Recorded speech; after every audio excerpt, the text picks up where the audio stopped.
So Solomon, the Bible says his annual gold income was 666 talents. Maybe that has something to do with the later thing in Revelation, I don't know. But this was how much Solomon annually brought in gold according to the biblical record. So this is equivalent to, every 150 talents is about 6 tons. So maybe 25 tons of gold. Income. Yeah, income. Yeah, per year. So this was what he was bringing in from his mines and from his business transactions with other mines in other countries, sometimes in exchange for grain or things like that. This was his annual income of gold. So I saw some math on it the other day. Say if he held on to 20, because he would have had expenses as well, but say if he held on to 20 tons a year and he maintained this for about 30 years, or a little less than that, say 20-something years, and he had 500 tons of gold then towards the end of his life, right? And so that's why you need buildings to hold this. I mean, we're talking about a lot of gold. So these massive storage areas all around the temple would have been very full with 500 tons to have to hold on to. And that's why the Bible says it got to where silver didn't matter to them anymore. And where are you going to put it, And so he had so much wealth centralized right there in the middle that there really was no place to put it. And so today, because we have money has turned into cash, and there's other ways to store money, we don't see as much gold anymore. And so this seems like a lot to us, because 25 tons of gold is, There's gold mining operations that show on TV. If they get 1,000 ounces in a year, they think they're doing great. Yeah. The Gold Rush show, which comes back on in about 2 weeks. If they hit 1,000, I watched it. If they hit 1,000 ounces, it's $1 million turnaround, 1,000 ounces, 25 tons. Yeah. Yeah, how many ounces per pound? Yeah. And then 16. 16, so then 16, and then there's 2,000 pounds per ton. Wow. Yeah. Yeah, so it's That's why you figure it's a lot of. I mean, it would fill up rooms. Makes Fort Knox look like peanuts, right? And so, and then you're talking about 500 tons when you talk about accumulating. I mean, you couldn't put it in this hallway. I mean, it's too much. You think of like a train truck. I mean, you figure an elephant is normally about 2,000 pounds. So I mean, we're talking about which is 1 ton.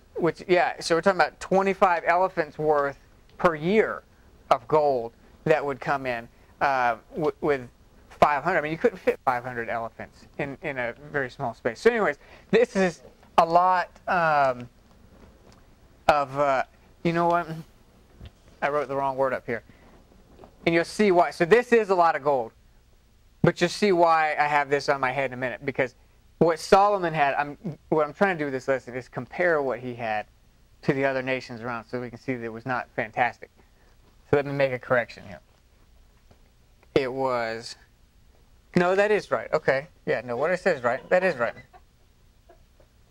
Because I thought I got confused with talents because Solomon's was measured out in talents, but I had done the conversion into tons because the way they measured the other nations. So Alexander the Great comes in a little later after Solomon and takes over the Persian Empire. Right? So the Persian Empire was a much larger empire even than Solomon's. So just to show you, because sometimes when we think of that, it's so much gold that we think he must have been the wealthiest man around. I mean, who could 500 tons? I mean, has there anybody ever had that much wealth? Well, when Alexander the Great came in and he overthrew 2 major cities that had storehouses of gold in the Persian Empire, Susa and And then there was another Persian storehouse at their capital city there. The first one in Susa had 1,100 tons of gold in storage. So this is a big part of what Alexander the Great is doing. It's not just fighting to kill people. I mean, this is what they're after when they're doing this stuff. When they get together 100,000 people and march them from one side of the world to the other, it's not just because they're bloodthirsty and they want to kill people. They're after these things, the gold deposits. But the other city, the capital, had 7,000 tons of gold. We wage war nowadays in our country. We ended up giving these people all kinds of money and wealth, and going broke over it. Yeah. So they took it. Yeah. So there was a reason why they went to these things, and it wasn't. Like we did another lesson where we talked about the advances of these armies were often economic, right? When we were talking about Babylon overthrowing Israel, overthrowing Judah, they left most of the people on the farms because it was really about extorting resources, And so this goes to show you also that these places knew, which is why when Hezekiah allowed Babylon's representatives into the city, Isaiah said he was foolish for giving them a tour of the storehouses around the temple. Oh, yeah. So that's what Hezekiah did. When these people came from Babylon, Hezekiah, trying to be prideful and show off, walked them through the hallways and showed them what all they had. And Isaiah then prophesied, he says, they're going to come back and take that. By showing taking criminals on a tour of the bank vault. Yeah, especially when you know that these military armies are after this stuff. I mean, Babylon's been knocking down smaller nations as it is to get these type of things. So you have to know that, I mean, this is not anything, I mean, we don't necessarily know a lot of this stuff because we don't live in that kind of culture, but he would have. But they would have, because that's what they did back then. And so, anyways, it puts it into perspective that Solomon was wealthy, but it was not out of the question or the realm of possibility to have this much gold accumulated. And then Egypt, although theirs was more spread out, had even more than any of these, because Egypt had been mining gold for a long time, and Egypt had a lot of gold. Egypt is the area that the Bible says, has a lot of gold. That whole area down there. And you think about it, archaeological excavations have seen. Yeah, he had a lot of gold, and in he had several golden thrones made of ivory. Same basic thing that Solomon had one of. He had several. In fact, the Egyptians often gave those as gifts to Babylon and other nations as well. So there's a story where they shipped several of them to Babylon as a present. One of the pharaohs did, and so this was, they had all the animals in Africa that they could have access to the ivory from. So that was very common. Another thing that was very common in all of these, Babylon, Assyria, Egypt, and Solomon, plated their main complexes in gold. Right? So we hear about that. We think, oh, how extravagant and how lavish. Nobody else must have done that. Well, they all had that at the temple complex, for the Egypt, Babylon, Assyria. So it was nice, and it was amazing. And for those people, they probably never saw anything. Most have never been to any of these other places. It's the only thing that they would know. And for them, it was amazing. And it was an explanation or a manifestation of God's grace on the nation. But basically what God did is brought them in many ways to the level of other world powers. It wasn't anything that was unexpected or anything that was not reasonable for a blessed nation to be able to have. Right? So when we read these stories, we think, without a comparison, we think, oh my gosh, how could anybody have had this much wealth? But then we realize that when you have a king, he doesn't let other people own the mines. He owns all the mines. So if you took all the gold mined in America and put it all in one spot, you'd be looking at something significant also. And so in that culture, the king just owned everything. and so he would stockpile. And then there's a story, the Pharaoh, after the one who came in and ransacked, because some of the pharaohs came in and ransacked Rehoboam after they split. So a lot of Solomon's gold would not have been taken by the Babylonians. There were other things. It was most likely taken by the Egyptians. If you remember when Rehoboam and Jeroboam split, and Jeroboam, I did some research on that today, he was actually an overseer, if you remember, for Solomon. Solomon saw him and he was doing good work, and so Solomon put him in charge of the forced labor, right, for these projects, for the tribe of Ephraim. So Jeroboam was of the tribe of Ephraim, and so he put him over that, and then something went wrong. When Jeroboam received the prophecy that he was going to take over, maybe Solomon found out about it or something like that, and anyways, Jeroboam had to flee and he went to Egypt.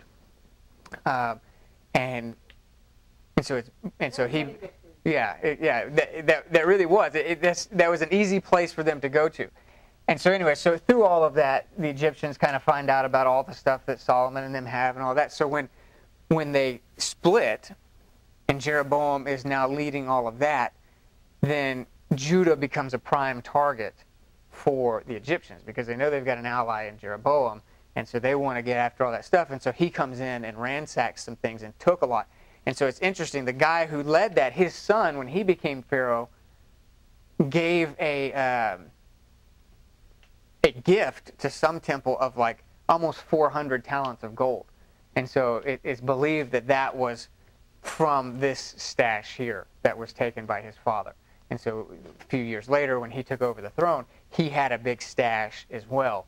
And it's possible that some of that was what they took from Solomon's collection. And so... Well, how is Solomon getting this 25 tons of gold every year? Was that just from mines, or they weren't doing any conquest? It's pretty much peaceful at that time, wasn't it? Yeah, well, it was peaceful because they had subjected all of the surrounding nations. And part of the subjection is you pay us taxes. And so a lot of it was coming in through tribute. Right? They put these people into subjection. And then he had ships that were going down into the land of Ophir, which many people believe is where the Queen of Sheba, that area. So when she came in to trade with him, that was essentially what the mission was about. And so there's a lot of rumor that goes on with her thing, but for the most part, there's a lot of stories with that, and you don't know if they're true or not, but the story, if you don't know, is that when she spent the night at Solomon's palace, they made a deal. At least this is the story. It's not biblical or anything, so who knows if it's even true. But the story, I think on their end, was that they had made a deal, and Solomon said, as long as you don't steal anything from my house, you can stay in here. And she said, well, as long as you don't force yourself on me, sleep with me while I'm here, then I'll stay. And so they had this agreement that he wouldn't sleep with her and she wouldn't take anything that belonged to him. And so the story is that he had his cooks put a lot of spice into her food so that when she retired back to her chamber, she became very thirsty because they had intentionally put a lot of spice in her food. And so she asked him for water, and he said, well, you're breaking your deal. And so that's where their child came from, is what they're saying. Is he says, well, hey, if you're breaking the deal and you want the water, then, you got to fully break the deal. So anyways, that's the story of how they had the son. The son's name was, I want to say Malik. And the other part of the story is that he came back when he was a young man, met Solomon, and then apparently stole some stuff. Some people say he stole the Ark of the Covenant, but stole a bunch of stuff and left and never came back. Well, this is an extra biblical. Yeah, this is not in the Bible. This is stuff that their people wrote when he got back of what he did. Yeah, so these are their legends is in Ethiopia. Is that when she got back, So Sheba is Ethiopia, and then Ophir, which is on the other side of the Red Sea in southern Arabia. They own both parts, just with the water crossing, but they were on both sides of that. And so, and that was a very common thing. It doesn't mean that she was queen without a king, that those Arabian nations often would send queens as emissaries. So that was a common thing actually in that region. So there might have been a king of Sheba at the same time. It's not 100% that there was that she was single, you know. But so, anyway, so that's the way the story goes. But what we do know is from that same area that the Bible says that Solomon then had a trade agreement with, and that there was a lot of trade then going on where they were bringing a lot of gold from that region. And then in exchange, allowing them to sell a lot of their goods and things, Solomon would allow them the access for the road to be able, because otherwise they didn't have any trade partners unless you go to Israel. So Solomon had a lot of his wealth was coming in because he owned a lot of the trade routes between world powers. And so Solomon gave peaceful trade in exchange. So he was very much a business person in a lot of those respects. So that became a trade, and that explains a lot of why there were so many different nationalities in Jerusalem. Possibly, not just that they came to worship, but a lot of people in the city, you know, on the day of Pentecost, let's say, where there was all these places, people from diverse sections of the Yeah, country. so the people that were in the day of Pentecost, I think a lot of theirs would have been because the deportations of Assyria. Not so much the deportations of Babylon, although they did that. But Babylon, if you remember, the Bible says only took like 17,000 people or so. Exported them. The Assyrians took over 200,000. And not only did they take over 200,000, they brought in about that many. So that's where the Samaritans come from. And then, but those 200,000, they didn't give a camp where there would be 200,000 people, because that'd be like a whole other nation that they're setting up. So they forced these people to colonize in small groups all over the place. And so that's called the diaspora, the dispersion of the Jews. And so after that, they went to all these places, and they would set up small communities, maybe a few hundred of them. A couple families would band together, there'd be a few hundred of them. They'd go to a particular city, and that's where they got settled in, and they'd build a synagogue there. That's why whenever Paul then gets to minister, he's going all over the place finding synagogues and ministering there because of the dispersion of the Jews. Before that, they weren't allowed to make synagogues. Everybody had to worship at the temple. After the dispersion, then in order to maintain their Jewish routines, they had to have a place of worship, and so you saw the advent then of the synagogue. And so and so then when there was relative peace, because Rome was overseeing, people could travel at least in peace. Then on the feast days, they would all come back. You know, what the Bible ordered, that on feast days, everyone comes back. And just as a devotional, I was thinking the other day, on the first three things that you come to that go in you in the tabernacle was the altar, where they would have the sacrifice, but they would eat the sacrifices. You know, they weren't just left. Most of them they would eat. And then you go to the table of bread, and you would eat that. And then you go to the lampstand, and it was fruit, but you couldn't eat that. It was, you know, it was a tree, and where the fruit buds were was actually held oil, and it burned. So, but it was light, and so it would still come in, right? The altar of incense was incense, and so that would come in because you would smell it, but really that was to the Lord. It was the altar was the prayers ascending to the Lord. Later, Hebrews tells us. And so, so anyways, it's kind of interesting. The three main feasts, the three big ones, were Passover, which is when the lamb was killed, the outer thing. Then Pentecost is the Feast of Weeks, when the bread harvest would come in, the wheat. And then the Feast of Tabernacles was when the fruit harvest would come in at the end of the year. And so these three main elements, the sacrifice of the lamb, the bread, and the fruit, correspond to the three main Hebrew festivals. These were the three festivals that God ordered everyone come back to the temple to celebrate at the temple. There were other festivals that they didn't have to do that, but there were 3 every year where everyone had to go back, and that was ordered by the Lord that they return. And so obviously the day of Pentecost was the Feast of Weeks, and so everyone was there. Everyone also would have been there when Jesus was crucified, because that was Passover. All right.